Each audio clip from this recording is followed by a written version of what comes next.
ಇವತ್ತಿನ ದಿವಸ ಏನಿದು ಜನಸ್ಪಂದನ ಕಾರ್ಯಕ್ರಮ ಏನೊಂದು ನಡೀತಾ ಇತ್ತು ಈ ಸಭಾಭವನದಲ್ಲಿ ಜಿಲ್ಲಾಡಳಿತ ಹಾಗೂ ಜಿಲ್ಲಾಧಿಕಾರಿಗಳು ಒಂದು ವರ್ಗಾವಣೆ ಆಗಿದಂಥ ವಿಷಯವನ್ನು ಇಲ್ಲಿ ಪ್ರಸ್ತಾಪ ಮಾಡಿ ಇದನ್ನು ಮುಂದೂಡಿದ್ದಾರೆ. ಕಾರಣ ಏನಪ್ಪ ಅಂತಂದ್ರೆ ಇದು ಹೇಳೋದನ್ನು ಎಲ್ಲರಿಗೂ ವಿಷಯ ಮುಟ್ಟಿಸೋದನ್ನು ಲೇಟ್ ಮಾಡಿದ್ದಾರೆ ಸರ್. ನಿನ್ನೆನೇನೋ ಅದು ಲೇಟಾಗಿ ವಿಷಯ ಮುಟ್ಟೋದ್ರಿಂದ ಮೂಡಲಗಿ ಮತ್ತು ಗೋಕಾಕ್ ಎರಡೂ ನಗರದ ಒಂದೇ ದಿನ ಕಾರ್ಯಕ್ರಮ ಇಟ್ಕೊಂಡಿದ್ದಕ್ಕಾಗಿ ಜನರಿಗೂ ಸಾಕಷ್ಟು ಜನಕ್ಕೆ ಗೊತ್ತಿಲ್ಲ ಮತ್ತು ಅಧಿಕಾರಿಗಳು ಸಾಕಷ್ಟು ಕೆಲಸ ಮಾಡ್ಕೊಂಡು ಇಲ್ಲಿ ಟೇಬಲ್ ಹಾಕೋದಾಗಲಿ ಅಥವಾ ತಮ್ಮ ಎಲ್ಲ ಕೌಂಟರ್ಗಳನ್ನು ಮಾಡ್ಕೊಂಡು ವ್ಯವಸ್ಥೆ ಎಲ್ಲ ಮಾಡ್ಕೊಂಡಿದ್ರು. ಜಿಲ್ಲಾಧಿಕಾರಿ ವರ್ಗಾವಣೆ ಆಗಿದ್ರು ಒಂದು ವಿಷಯ ಇಟ್ಕೊಂಡು ತಾವು ಅದ್ರ ಮುಂದೆ ಹಾಕಿದರು. ಇನ್ನೂ ಕೆಲವು ಅಧಿಕಾರಿಗಳು CO ಬರಬೇಕಾಗಿತ್ತು, SP ಅವರು ಬರಬೇಕಾಗಿತ್ತು. ಇವರೆಲ್ಲ ಯಾಕಂದರೆ ಗೋಕಾಕದಲ್ಲಿ ಅತಿ ಹೆಚ್ಚು ಬಸ್ ಸ್ಟಾಪ್ನಾಗ ಕಳ್ಳತನ ಆಗ್ತಿದ್ದಾವೆ.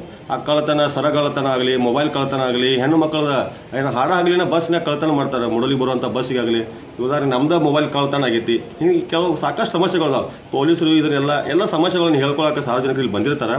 ಮತ್ತು ಕೇಳುವಂಥ ಯಾರೋ ಸಾರ್ವಜನಿಕರಿಗೆ ಅವಾಚ್ಯ ಆಗಲಿ ಅಥವಾ ನಿಂದನೆ ಮಾಡುವಂಥ ಕೆಲಸನ ಇಲ್ಲಿ AC ಮೇಡಮ್ ಅವ್ರು ಮಾಡಿದ್ರಂತ. ಅದನ್ನು ನಾವು ಈಗ ತಾನೇ ಬಂದು ನನಗೆ ಹೇಳಿದ್ರು ಈ ಥರ ಮಾಡಬಾರ್ದು. ಯಾಕಂದ್ರೆ ಅವರು ಸಾರ್ವಜನಿಕ ಅಧಿಕಾರಿಗಳು, ಅವ್ರನ್ನ ಕೇಳುವಂಥ ಅಧಿಕಾರಿ ಎಲ್ಲರಿಗೂ ಇರ್ತೈತಿ.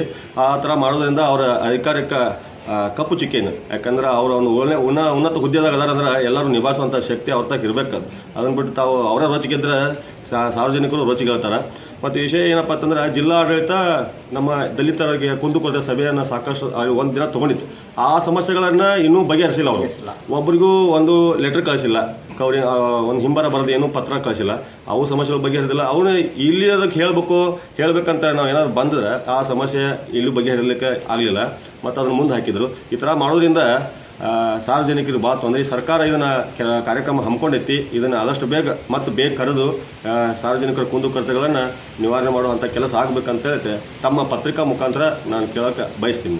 ತಮ್ಮ ಹೆಸರು ಸರ್? ಈರಪ್ಪ ಡವಳೇಶ್ವರ್, ಸಮಾಜ ಸೇವಕ. ಜನಸ್ಪಂದನ ಕಾರ್ಯಕ್ರಮ ಯಾಕೆ ಕ್ಯಾನ್ಸಲ್ ಆಯ್ತು ಸರ್? ಸರ್, ಇವತ್ತು ಬೆಳಗಾವಿ ಜಿಲ್ಲಾಡಳಿತ ವತಿಯಿಂದ ಸಭಾಭವನದಲ್ಲಿ ಜನಸ್ಪಂದನ ಕಾರ್ಯಕ್ರಮ ಇಟ್ಕೊಂಡಿದ್ರು. ಈ ಸಭೆಯ ಅಧ್ಯಕ್ಷತೆಯನ್ನು ಮಾನ್ಯ ಜಿಲ್ಲಾಧಿಕಾರಿಗಳು ವಹಿಸಬೇಕಾಗಿತ್ತು. ಇವರ ಜೊತೆಗೆ ಮಾನ್ಯ CO ಸಾಹೇಬರು ಹಾಗೂ SP ಸಾಹೇಬರು ಭಾಗವಹಿಸಬೇಕಾಗಿತ್ತು. ಆ 3 ಜನ ಇವತ್ತು ಈ ಒಂದು ಕಾರ್ಯಕ್ರಮಕ್ಕೆ ಹಾಜರಿರುವುದಿಲ್ಲ. ಜಿಲ್ಲಾಧಿಕಾರಿಗಳು ವರ್ಗಾವಣೆ ಆಗಿರೋದ್ರಿಂದ ಅವರು ತತ್ಕ್ಷಣ ಅಧಿಕಾರವನ್ನು ಬಿಟ್ಟು ಹೋಗಿದ್ದಾರೆ. ಅದೇ ರೀತಿ SP ಅವರು CO ಅವರು ಈ ಕಾರ್ಯಕ್ರಮಕ್ಕೆ ಬರಬೇಕಾಗಿತ್ತು. ಯಾವುದೇ ಅನಿವಾರ್ಯ ಕಾರಣದಿಂದ ಅವ್ರ ಕಾರ್ಯಕ್ರಮಕ್ಕೆ ಬಂದಿಲ್ಲ ಅಂತೇಳಿ ಮಾನ್ಯ AC ಅವರು ಅವರ ಅಧ್ಯಕ್ಷತೆಯಲ್ಲಿ ಕಾರ್ಯಕ್ರಮ ಮಾಡಲಿಕ್ಕೆ ಹೋದರು. ನಾವು ಆ ಕಾರ್ಯಕ್ರಮನ ತಡೆದು ಈ ಕಾರ್ಯಕ್ರಮ ಅವರ 3 ಜನ ಅಧ್ಯಕ್ಷತೆಯಲ್ಲಿ ಕಾರ್ಯಕ್ರಮ ನಡೆದರೆ ಮಾತ್ರ ಸಮಸ್ಯೆ ಬಗೆಹರಿತಾವೆ. ನಿಮ್ಮಗಳ ಅಧ್ಯಕ್ಷತೆಯಲ್ಲಿ ಕಾರ್ಯಕ್ರಮ ಮಾಡಿದ್ರೆ ಸಮಸ್ಯೆಗಳು ಬಗೆಹರಿಯೋಲ್ಲ.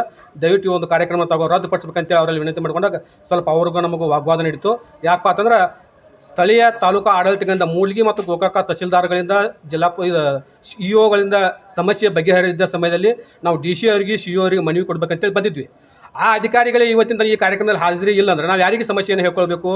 ಜಿಲ್ಲಾಡಳಿತ ಬರ್ತಾ ಇದೆ, ಅವ್ರಿಗೆ ಸಮಸ್ಯೆಯನ್ನು ಹೇಳ್ಕೊಂಡ್ರೆ ನಮ್ಮ ಸಮಸ್ಯೆ ತುರ್ತಾಗಿ ಬಗೆಹರಿತಾವು. ಅವ್ರ ಗಮನಕ್ಕೆ ತರಬೇಕಂತ ಬಂದರೆ 3 ಜನ ಇವತ್ತಿನ ಕಾರ್ಯಕ್ರಮಕ್ಕೆ ಹಾಜರೇ ಇರುವುದರಿಂದ ನಾವು ಕೆಲವೊಂದಿಷ್ಟು ಜನ ಸೇರಿಕೊಂಡು ಆ ಕಾರ್ಯಕ್ರಮವನ್ನು ಬಹಿಷ್ಕರಿಸಿ ಧಿಕ್ಕಾರವನ್ನು ಕೂಗಿದಾಗ ಇವತ್ತಿನ ಕಾರ್ಯಕ್ರಮವನ್ನು ಮುಂದೂಡಲಾಗಿದೆ ಅಂತೇಳಿ ಮಾನ್ಯ AC ಅವರು ಬಹಿರಂಗವಾಗಿ ಆದೇಶವನ್ನು ಮಾಡೋದ್ರ ಮುಖಾಂತರವಾಗಿ ಈ ಕಾರ್ಯಕ್ರಮ ಮುಂದೂಡಲಾಗಿದೆ ಸರ್.